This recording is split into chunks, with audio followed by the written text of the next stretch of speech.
Well, joining me on the Breakfast Club is Kristen. She's an American influencer but carries such an interesting story with her. I am not going to give an introduction to her because Kristen is going to be giving us an introduction in Hindi. So please tell our audiences, tell us more about yourself and namaste. नमस्ते, thank you for having me.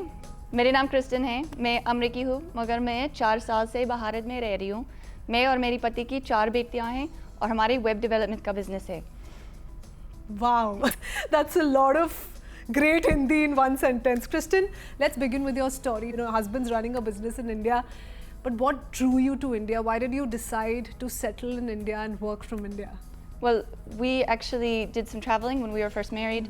One of the places we came was India, and we just fell in love with it here.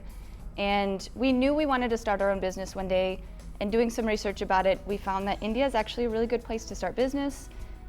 It's a lot easier for us to come from somewhere like America and start business in India, and we get the added benefit of being able to live in a country that we love and raise our girls here.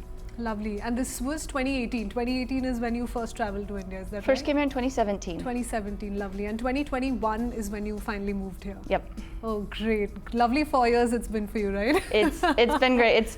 How's India treating you? There's a lot to experience here. Yeah. Okay, Kristen, you know, some of your social media reels have gone viral, wherein you're speaking of the things you love the most about India. You're making videos about your cooking time in the kitchen, some lovely Indian cuisines. So tell us a little bit about what you've gathered, the essence of India that's really crawled onto your soul. Well, I think India actually has some of the best food in the world. And I think we could learn some things about spices in America. But I love Indian food. And yeah, I think learning to cook is a process. I've had a lot of friends teach me some things. I've learned a lot on, you know, internet videos and trying to learn. But we actually made the decision shortly before coming to India to start eating veg. And part of that is, you know, a few months before coming to India, I was like, Indians eat a lot of veg food. I've never made veg food before, so maybe I should learn this skill. And, you know, coming to India, it's actually really easy to be veg here. And doing some research about it, I realized it could actually be a lot better for your health. And it's easy to be veg here because in the US, you have to go out of your way to find veg options. Whereas in India, I feel like more than half the restaurants are veg only. And so anyway, it's just an easy decision. So tell us a little bit about your favorite dishes and whether you've learned how to cook them. My favorite is chole bhature. Wow. I can't get enough of that one. I have not yet perfected the bhature. Mine are quite sad, but... But rajma chawal, curry, dal, chawal, everything is happening in the kitchen? I'm making all of it. So like choles and rajmas and dals and all these like really great healthy Indian dishes that I honestly had never even had before coming here. So your family is entirely convinced that Indian food is what we're going to go for, or do you also have the little girls once in a while say, no, we don't like the dal chawal, or we don't like the roti sabzi? We do a little bit of a mix, you know, the Indian food that I've learned to make and then the American food that I grew up eating, and so our girls have a pretty good understanding of, you know, a mix of both, and I think it works. I do want to ask you, when you initially decided to move to India and start working from India and actually own a life in a foreign country, what was your family's initial reaction? How are they responding to it? What are they making of your life here? Well, I actually grew up on the other end of that too. When I was a young child, my family moved around to different countries, and so I knew what it was like to be raised away from your extended family, and so they get it because they were the ones that were dragging us around the world, you know, when I was a child. And my family is so supportive of it. My family's come out to visit multiple times. And in fact, my sister came earlier this year, and the day she arrived back in the States, she was getting online looking for flight tickets on when she can return back to India because she just loved it that much. Wow. So speaking of India, speaking of the several travel visits that you've had to several parts of the country, tell us a little bit about your favorite travel destination so far. I'm sure you've ventured to the north, you've gone to the beaches. What's been your favorite? One thing I love about India is you have everything. You've got the mountains, you've got the beaches, you've got the deserts, you've got the jungles, you know, and so there's just so much to offer here. Some of our favorite places, we've been to Goa a few times. I love Jaipur. I've been there a couple times, and even going up to Kashmir before, and love just all that India has to offer. I've seen a couple of videos, and I also see you really relishing, the jam-packed roads, the buffaloes and the cows that you see on the road, and such an interesting way that you've come about all of those visuals that you're encountering perhaps on a daily basis. What's the story there? I know not everybody agrees with me. I love the chaos. I love the rickshaws and the bikes and the cows and the people and the dogs and the buses, and I love the noises and the colors and there's nothing boring about being in India. And although some people don't appreciate that, I get that, but I love the chaos. I love everything about it. Was there a moment when you were deciding on moving to India that you had second thoughts and you were like, this one thing might not work for us, or that might not work for us? I would say the hardest thing for us to overcome with moving to India, it was a pretty easy decision. There was a lot of things we loved about India, but the one really hard thing we had to have hard conversation with was the air quality here. Yeah. And the pollution. And we said, do we really want to raise our daughters in this kind of environment? But I think we did a lot of research and read books on how to manage indoor air quality and stuff. And so I feel like we've come to a good place that we can handle it. And I do think it's something that we could improve on here in Delhi. Yeah. But I don't think it's not manageable.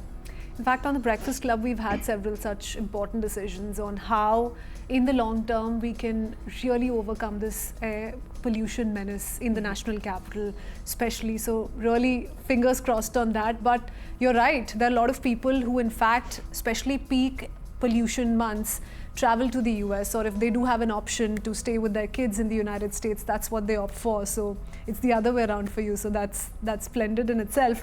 Tell us a little bit now about your family. We've seen 4 lovely daughters, 4 little daughters in your family, one of whom is adopted in India. What's the story there? That's such great motivation for everyone who's watching this.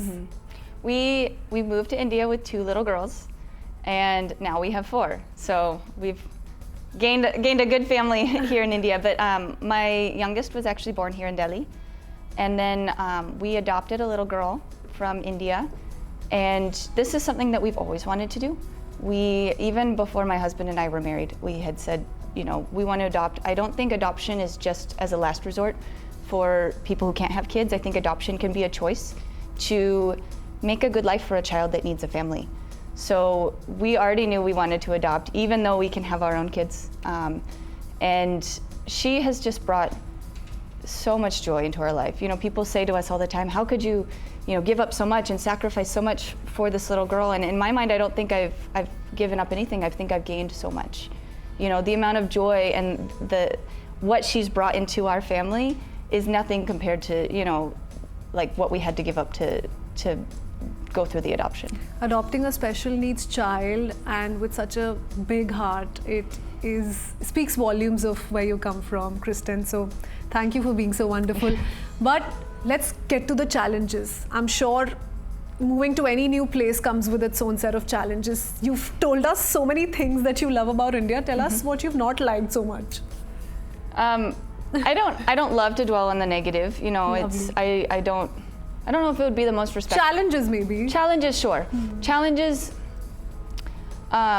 Obviously, it's hard to be away from family. I love how you have to think over it. You've taken a couple of seconds before really talking about it. Yes, go ahead. Being away from family is hard. I really don't like my kids growing up seeing their grandparents through a screen. Like I would love for them to be with their grandparents, but it's so cool that we live in a world that we can talk to family on the phone and video chat and stuff, and they love coming here to visit. And so I would say that's a big challenge. I look at the emphasis that India has on the family relationship, and sometimes I'm like, I do have my family here, but my mom and dad and my sister are still in the US, and sometimes it's hard to be far from family. True. I do have my brother in the US, so I completely understand where you're coming from. In India, there is a change we're seeing in terms of people opening up businesses. Entrepreneurship has gone up like anything the last few years. Starting a business in India, how did that turn out for you, and what were the pluses on that side? Well, It's quite expensive in the US. I mean, I know everywhere has costs and stuff, but coming to India and being able to run our operations out of here, it actually just really makes sense for us, because costs of starting a business are much lower here. And we get the added benefit of being able to live in this country, but we also know that having a lot of our clients are based out of the US, but our employees are based here in India, and it's just a win-win for, I think, everyone.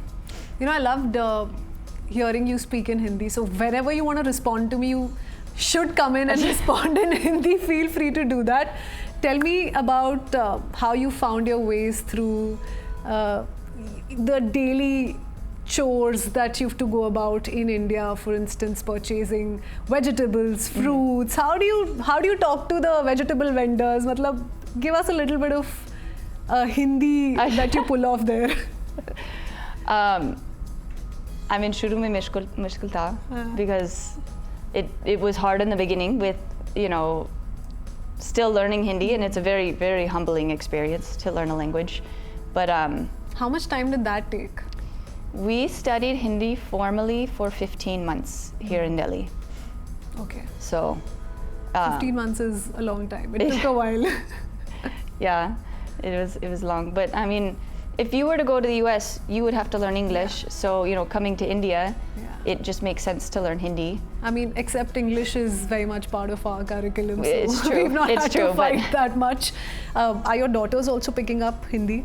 Yes, they've been taught Hindi? Because when we first adopted Nisha, she only knew Hindi, and I was so glad that my daughters actually knew and understood enough Hindi that when we adopted her, they could already be in conversation. They could already be communicating with their daughter or with their sister.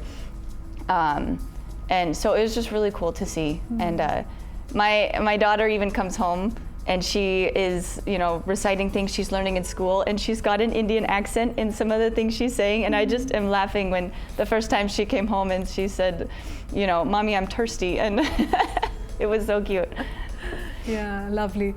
Tell us a little bit, Kristen, about how your experience has been in dealing with people in India. Because there are people of all kinds, all walks of life, and given you're leading a normal life, an everyday life, like I said, purchasing vegetables, going to grocery stores, dealing with people, maybe people who are working in your firm, for instance, your husband, I'm sure, has lots of stories to share with you. How has it been with Indians overall, the experience? Any stories that you recall on top of your head that have stayed with you? People ask me all the time, like, what's your favorite thing about India? And I immediately always think it's the people. It's the people of India.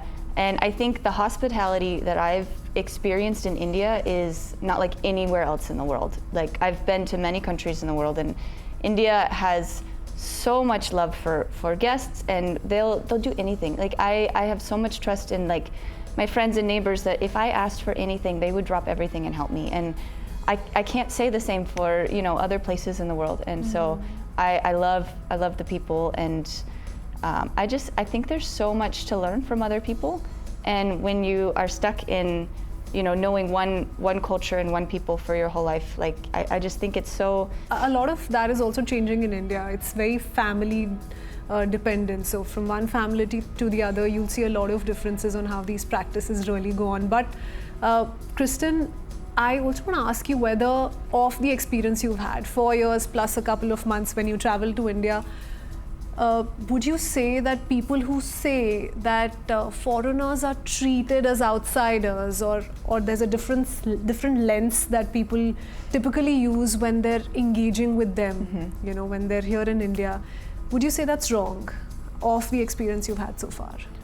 I mean, yes. I mean, we go out, and I think of one experience. We went to the zoo, and we're looking at the animals and taking pictures of them, and I saw so many people actually taking pictures of my girls. And it's like they're an attraction when we go out. I have 3 little blonde girls, and so yeah, people do treat us differently, and but I would say for the most part people treat us much better because we're foreigners. And I think India has a very big pride in wanting to show the best to the outsiders. And so honestly, we've probably seen the best of India because of that. And if you give them a little bit of your Hindi, I'm sure then they'll be Literally, all praises for you because that's a rare sight. No, the best is when we go to a rickshaw wala or something, and they, you know, give us this crazy high price, and then we say in Hindi, "Nahi bhaiya, main India mein rehti hu." Kitna hai, you know? And then he's like, "Oh," and so he backs down. So you've learned all your bargaining tricks. Be it the I don't know rickshaw if wala, be it the sabzi wala. I don't know if I'm the expert, but when they hear the you know, the Hindi that we speak, then they back down and they're like, oh, okay, I guess I can't get the foreigner rate here. Okay, Kristen, this has been a lovely conversation, but we have to wrap up. Before that, I want you to send out a message to all those who are contemplating on moving to India or how they feel about India. Give us a message in Hindi. In Hindi, I don't know about that. Kuch bhi, anything. Just give us last few bye-bye messages. Well, I would say that it was a tough decision, and you know, a lot of people can be debating and contemplating, you know, making such a big change and such a big move in their life. But I would say that you never know what's going to be behind that decision and how much satisfaction can come in taking a big step of faith like that. So it was, you know, a really good choice for us. तो अगर आप भी सोच रहे हैं India के बारे में या इंडिया आने के बारे में तो इंडिया पक्का आइए या पक्का आइए सबसे best decision होगा. Okay, lovely, Kristen. It was lovely having you. Thank you so much. All the very best. Thank you.